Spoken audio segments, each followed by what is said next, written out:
Tayo kasi, ano na tayo eh, nagle-level up na rin yung ano natin eh. Na dati, parang ito lang yung ninihiling natin. Parang ngayon kasi, kailangan mas malaki na para ma-appreciate natin yung blessing. Na nakakalimutan mo na nasagot na pala Oo, yung mga diba? hinihiling mo dati. Kasi, parang ngayon kasi, siguro yung generation natin ngayon, parang gusto natin talaga, dapat malaki na yung blessing. Hindi tulad noon na parang, makakain lang ako bukas, okay na ako. Pero ngayon talagang kailangan makita natin, like kunwari bukas, sa isang bukas kailangan may kotse na ako, may bahay na ako. Gusto natin ganun na siya kalaki. Pero hindi eh, kailangan ma-appreciate talaga natin yung mga bagay na kahit sobrang liit lang yan, di ba? Na yun yung nakakalimutan natin. Na, ayun, pinapatay natin yung kaligayahan natin dahil sa mga ganung bagay na ma-appreciate lang natin na ito yung pinagpipray ko lang noon na ginagawa ko na. Kumbaga, doon pa lang masaya ka na eh. Dapat i-enjoy mo na yung buhay mo. Ganun. Parang naalala ko, may gusto din ako share na parang sa PBB, as in, sabi ko, makasama lang ako dito sa batch na to, sobrang saya ko na talaga. Sabi ko pa nga nun, maka 300k followers na ako, masaya na ako dito. Pero nung nakuha ko yung mga yun, parang yung ending, doon ko pa na-realize na, bakit ba ako nasistress, ganyan? Like, bakit ko ba masyado kino-compare yung sarili ko sa mga ibang housemates? Na parang, blessed naman ako. May show naman ako pagkatapos. Blessed naman ako kasi, like, wala naman ako masyadong problema sa family ko. Parang, doon ko mas na-appreciate yung, yung mga binibigay sa akin ni God. Nung iniisa-isa ko na, kung ano yung mga hiniling ko dati, na natanggap ko naman. Pero ang problema is, sa kaka-compare ko sa ibang tao, kakatingin ko sa ibang nakukuha ng tao, parang na-feel ko na mas lumiliit ako.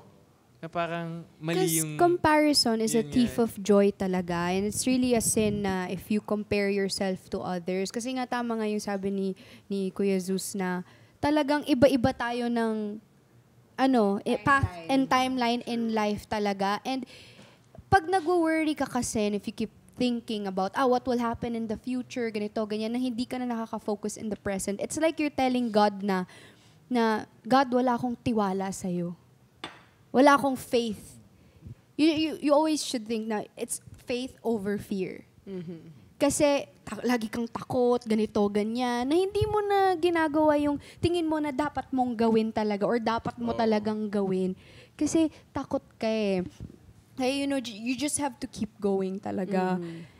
And wag ka talagang mag-compare sa iba kasi that's poison in your head. And masasabi ko talaga yun because I've been, and I think I'm still like, nakaka-recover pa ako sa ganyang phase. Hindi naman ako perfect. Pero minsan, lalo na sa industry natin, we will really tend to compare ourselves to others.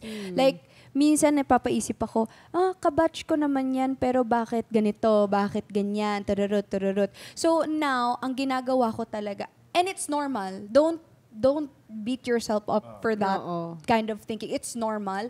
Pero ang kailangan mong gawin, what worked for me, is I try, kahit sobrang hirap, I wake up in the morning, Lord, thank you. Thank you. And sasabihin ko lahat ng mga meron ako na dati, yung ganon, start your day with a grateful heart and mas magiging light yung pag-face mo ng day. Tapos, lagi mong tatandaan, again, easier said than done, focus on yourself. Yes. On yourself talaga muna. Like, isipin mo, i-list down mo, ano ba yung mga kailangan kong gawin para ma-improve yung buhay ko? Ano yung kailangan kong gawin sa sarili ko para mas mag-improve pa ako? Kasi, hindi mo goal in this life to chase. Ang goal mo is for you to be magnetic. Sa mga tao. Attract opportunities, attract people, attract lahat-lahat na ng positive things, hindi attract negative.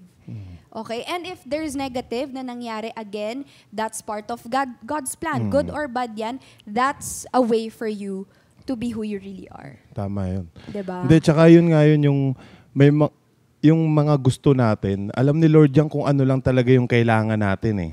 'Di ba? Parang parang isang tatay at anak, 'di ba? Parang gusto ng anak ng 3 years old magkakotse, pero alam ng tatay niya na hindi pwede. Hindi pa. Wala ka pang lisensya, ilang taong ka pa lang. So alam ni Lord yung kung ano lang yung para sa atin. 'Di ba? Ito lang ibibilang ko sa iyo, laruan ng kotse. 'Di ba? Parang ganoon eh. So meron talaga tayong sa atin tao na may mga gusto tayo na gawin or mapasatin, pero alam ni Lord na hindi pa dapat 'yon. May tinuturo pa ako sa iyo para pag nakuha mo 'to, ma-appreciate mo, 'di ba? Parang maging masaya kahit hindi yung pag binigay ko sa iyo.